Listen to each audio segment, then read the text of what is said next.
പ്രധാനമായിട്ട് വരുന്ന 5 പോയിന്റുകൾ ഇംഗ്ലീഷ് വിദ്യാഭ്യാസത്തെ സംബന്ധിച്ചിടത്തോളം 5 പ്രധാനപ്പെട്ട പോയിന്റുകൾ നമ്മൾ ശ്രദ്ധിക്കേണ്ടതായിട്ടുണ്ട്. അതായിരിക്കും നമ്മുടെ അടുത്ത ചർച്ച. ഒന്ന്, ഇംഗ്ലീഷിലെ ഡിക്റ്റേഷൻ എന്ന് പറഞ്ഞ ഒരു സാധനം ഇല്ല. കാര്യം ഒരു സാറ് ഒരു വാക്ക് പറഞ്ഞു കൊടുത്തു കഴിഞ്ഞാൽ അതിൻ്റെ സ്പെല്ലിങ് നോക്കിയോ അല്ലെങ്കിൽ ഊഹിച്ചോ ആ വാക്ക് ഏതാണെന്ന് ഓർമ്മിച്ചോ എഴുതാൻ ഉള്ള ഒരു കഴിവ് വിദ്യാർത്ഥിയിൽ വളർത്തേണ്ടതാണ്. 2, സ്പെല്ലിംഗ് മിസ്റ്റേക്കുകൾ.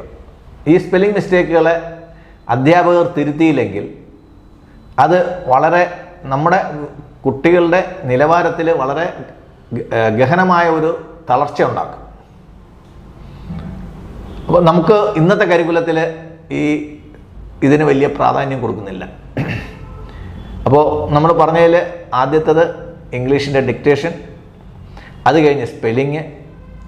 3, 50% മാർക്ക് ഗ്രാമറിന് മാറ്റി വെച്ചേ പറ്റൂ. കാര്യം ഗ്രാമർ ഇല്ലാതെ ഇംഗ്ലീഷ് എഴുതി കഴിഞ്ഞാൽ ആൾക്കാരുടെ മുമ്പേ മലയാളികൾ ഒരു പരിഹാസപാത്രമാവുന്നത് ഞാൻ പലപ്പോഴും കണ്ടിട്ടുണ്ട്. 4,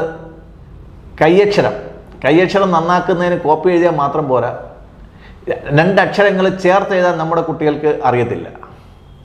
പല കുട്ടികളും നമ്മൾ നോക്കുമ്പോഴത്തേക്ക് അക്ഷരങ്ങൾ പറക്കി വച്ചേക്കുന്ന പോലെയാണ്, മഞ്ചാടിക്കുരു പോലെ ഇരിപ്പുണ്ട്, ഉരുണ്ട അക്ഷരങ്ങളായിരിക്കും, പക്ഷേ ഇത് ചേർത്ത് എഴുതാൻ അറിയത്തില്ല.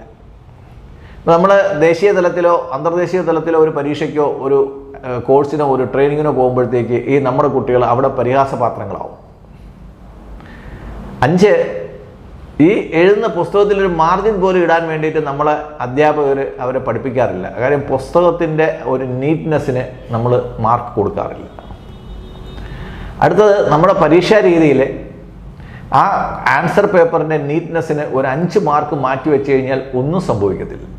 ഒരേ കാര്യം, നല്ലവണ്ണം ഭംഗിയായിട്ടും വൃത്തിയായിട്ടും എഴുതിയ കുട്ടികൾക്ക് ഒരു പ്രോത്സാഹനം എന്നുള്ള രീതിയിൽ നമുക്ക് 5 മാർക്ക് കൊടുക്കുന്നതിനകത്ത് കുഴപ്പമില്ല. ഇത് നമ്മുടെ ഇംഗ്ലീഷ് വിദ്യാഭ്യാസത്തിൻ്റെ നിലവാരമാണ്.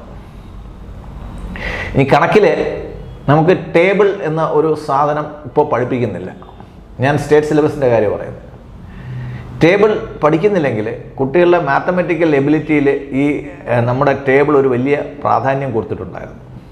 ഇപ്പോൾ മാത്തമെറ്റിക്കൽ എബിലിറ്റിക്ക് ആവശ്യമില്ല എന്നുള്ള ഒരു ധാരണയിലായിരിക്കാം ആ ടേബിളും അതിൻ്റെ പ്രയോഗവും നമ്മൾ എടുത്തു കളഞ്ഞു. പകരം കൈകൊണ്ട് കാണിക്കുന്ന എന്തോ ഒരു കൈക്രിയാണ് ഇപ്പോൾ പുതുതായിട്ട് എടുത്തേക്കുന്നത്. ഞാൻ അബാക്കസിനെ പറ്റിയിട്ടല്ല പറയുന്നത്. അബാക്കസ് വളരെ അഡ്വാൻസ്ഡ് ആണ്. ഇപ്പോൾ ഈ കുട്ടികൾക്ക് കണക്കറിയത്തില്ല, പട്ടിക അറിയത്തില്ല, ഇംഗ്ലീഷ് അറിയത്തില്ല, ഗ്രാമർ അറിയത്തില്ല, സ്പെല്ലിംഗ് അറിയത്തില്ല, കയ്യക്ഷരം ശരിയല്ല, ഇങ്ങനെ ഒട്ടനവധി പ്രശ്നങ്ങൾ നമ്മുടെ